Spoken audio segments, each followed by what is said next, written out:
One of the big things about the universe survival art that I've noticed in our community that people have been debating about is why, oh why, won't Goku transform and stay transformed throughout the whole tournament? Now,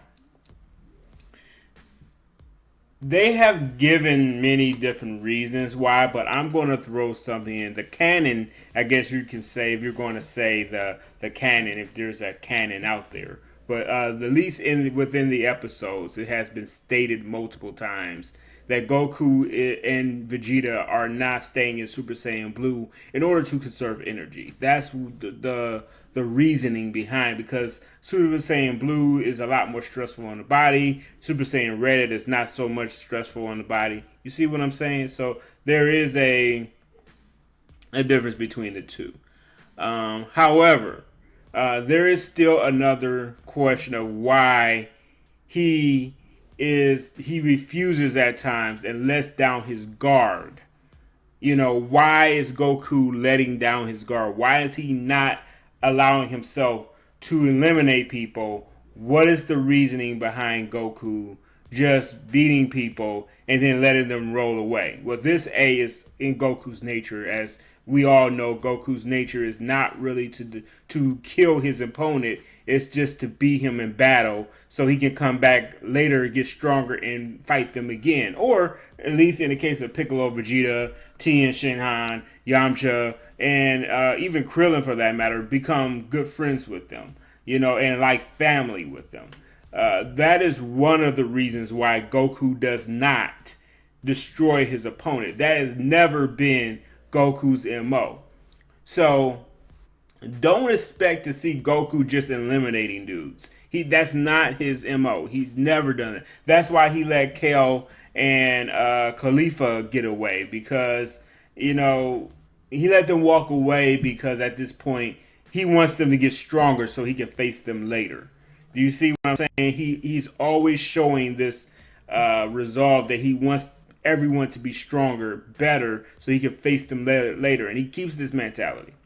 But that's not the only reason why Goku will not go all out, or even when he lets down his guard. One of the things that I remember about Big from Dragon Ball Z, and I can't remember which episode it was when I heard this, but I remember Vegeta say, the more that a Saiyan fights, in fact, he was talking to Dodoria, and he said, if I remember in Dragon Ball Z, the more Saiyans fight, the stronger they become. Okay? So, yes, Goku is probably stronger than a lot of people on the field right now. And in Super Saiyan Blue, he can murk at least half of the universes out there by himself. He can just maim and victimize any of them by himself. That is well established. However, the problem that comes with that is that if Goku decides that he is going to maim anyone, what can end up happening is Goku will not have any competition. Okay? So what Goku has to do, and even Vegeta does even, is they drop their guard just a little bit. Vegeta not so much. He's a little bit less likely to do it because, believe it or not, he's not as strong as Goku is. Okay?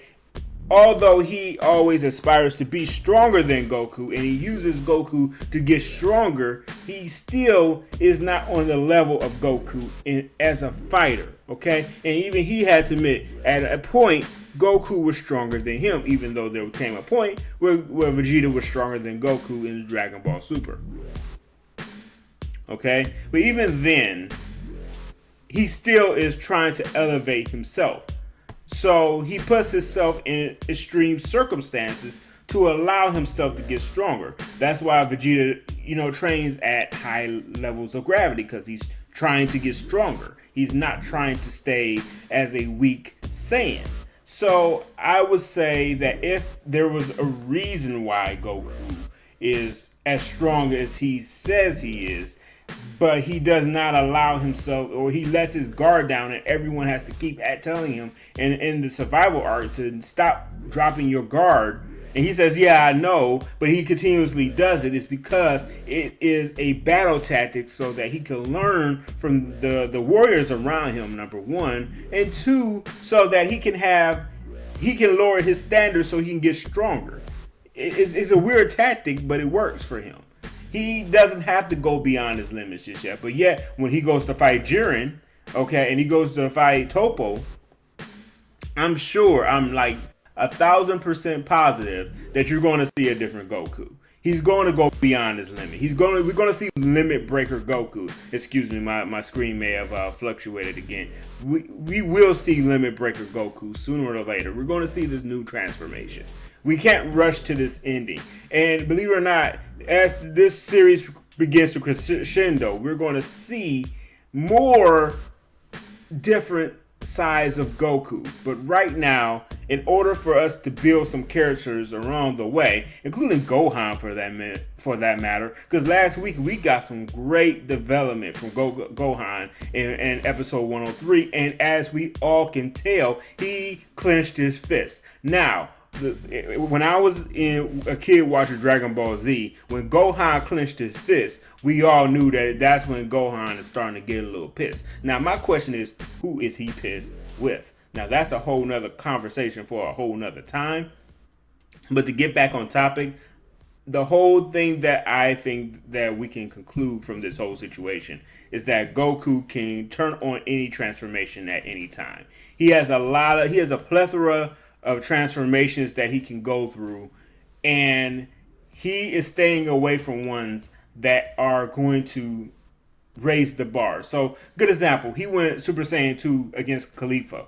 Why? Because she was already a Super Saiyan 2. He went Super Saiyan God against Kale. Why? Because she was strong enough to handle that level, and he could go beyond and not have to worry. So but at the same time, he knew that they had no way of destroying him. Let's be real, okay? So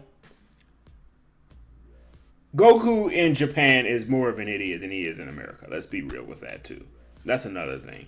But he has a plethora of transformations that he can go through. He can do the regular base form, and that's another thing. I believe Goku wants to build his base form, and if he's going to do that, he cannot just continuously transform. And another thing, this was stated in Dragon Ball Z during the Cell Saga, and when he came out, transforming, according to Vegeta, takes a lot of stress on the body.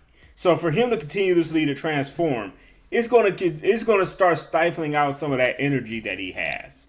Okay, so in a sense, lowering himself and allowing others to kind of beat on him a little bit allows him to build up a little bit more stamina, which allows him to take on another transformation. Think about it. He's been Super Saiyan Blue 3 times now. Now we're going to see him as Super Saiyan Red. He has Super Saiyan 2 and he has Super Saiyan 3. We have not seen Super Saiyan 3 in this tournament. And I truly believe you won't see Super Saiyan 3 in this tournament. I believe you'll see Red, you'll see Blue, you'll see Limit Breaker, you'll see Kaioken, you'll see Blue Kaioken, but you will not see Super Saiyan 3. Why? Because it takes too much toll on the body. And his energy would be depleted like that. That's what he even said during the Buu Saga. So, what can we conclude from this whole ordeal? And I'm wrapping up this video now. Goku is by far a phenomenal warrior. He is not taking people lightly, but he is lowering his guard so that way he can learn better techniques and he can basically build his base form to be stronger without having to transform. Because at the end of the day, if his base form isn't strong enough to handle a bullet, then, or to bruise him with a bullet, then he's getting weaker and weaker, and obviously he needs to be able to train with very strong warriors in order to make that happen. So, why do you think that Goku was refraining from? What's your theory? Why won't he go all out and murk these guys? Do you agree with me about that Goku is holding back and he's letting his guard down so that he can learn? Or do you disagree with me and think there's another reason? Please comment, rate, subscribe. Please feel free to watch any other videos on my channel. And thank you for coming down to my show. Have a great day. Peace.